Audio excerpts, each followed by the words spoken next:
Hello viewers, my name is Briseis and I'm 21. Some people pronounce it Briseis, but that's kind of weird sounding and makes you squish your face up a little bit, so I prefer Briseis. It's pretty and flowy, so yeah. You can call me Bri if you want, but most people just use Briseis. I'm from West Michigan, the land of lakes. We have the prettiest beaches ever. And if you don't believe me, you haven't been to Grand Haven in the summertime. Alright, I'm an asexual, panromantic cis girl with she, her pronouns. Of course, being panrom ace means that to many people, I just don't exist. You're not really watching this video. That definitely wasn't made by a real person. I will now transcend to another plane of existence. Just kidding. I wish I could transcend planes, though. That would be the coolest thing ever. So, a little bit about my family. My dad's an independent farmer here in Michigan's Salad Bowl. No, really, our town's nickname is the Salad Bowl. Almost everyone here farms, and if you live in the center of town and not on a farm, you're only about a mile away from the closest farm, so really everyone lives on a farm here, if you know what I mean. My dad raises celery with my 5 older brothers in the muck field. Mom's no longer around. She's been gone since I was about 10, so I take care of all the house stuff. I cook and clean, make sure the bills are paid on time, you know, that kind of stuff.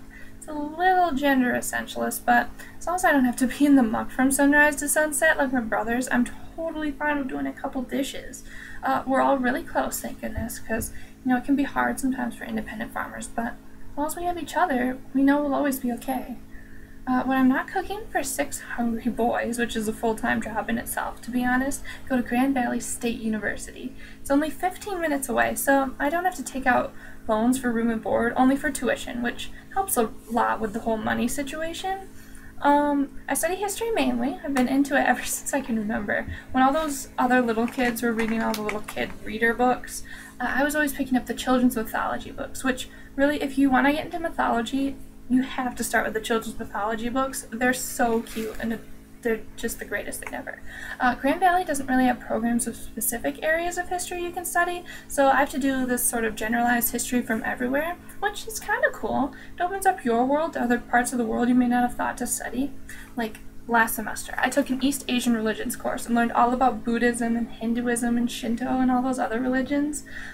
My professor was a practicing Buddhist from India, and she knew like everything about all of the history from growing up around it, rather than just reading it in those history books that they assign for us to read, which, believe me, we definitely have some professors like that in our history department.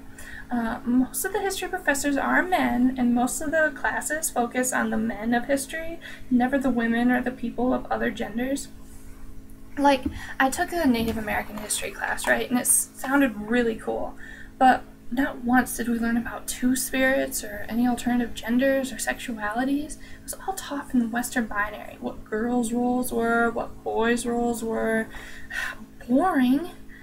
So, when we get a chance to pick topics for our final essays, I always try to focus on someone other than the men of history.